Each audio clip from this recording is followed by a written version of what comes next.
Good evening guys. Ito, muli tayo nagbalik para ibahagi na naman natin yung bagong application or configuration para sa application na VPN. So, marami kasi tayong iba't ibang VPN na nag-i-exist ngayon.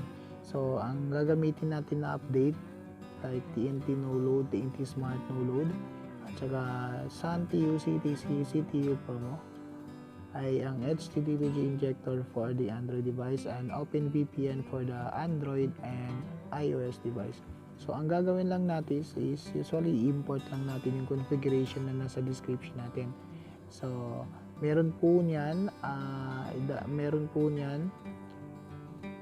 dalawang configuration, that is for Smart no load 30 days at saka TNT no load na rin yan for 30 days. So, SunTU CTC Promo for 30 days po rin din yan. So, ang gagawin mo lang is config, import.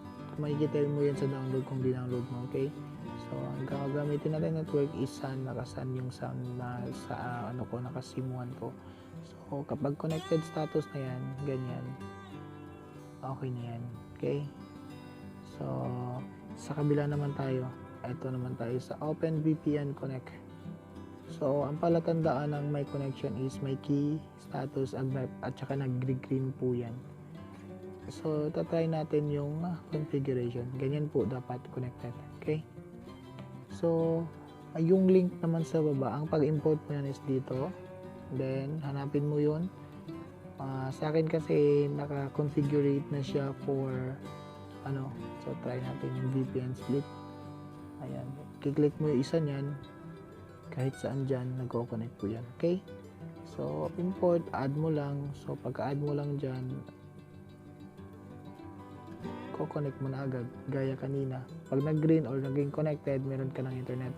For now, wala po tayong smart token text na no-load for SunTU, CTC, at saka Flixi plan lang. At saka CTU Promo. Okay? So, mula hanggang dito lang muna. Muli sa Zoo TV, magandang gabi.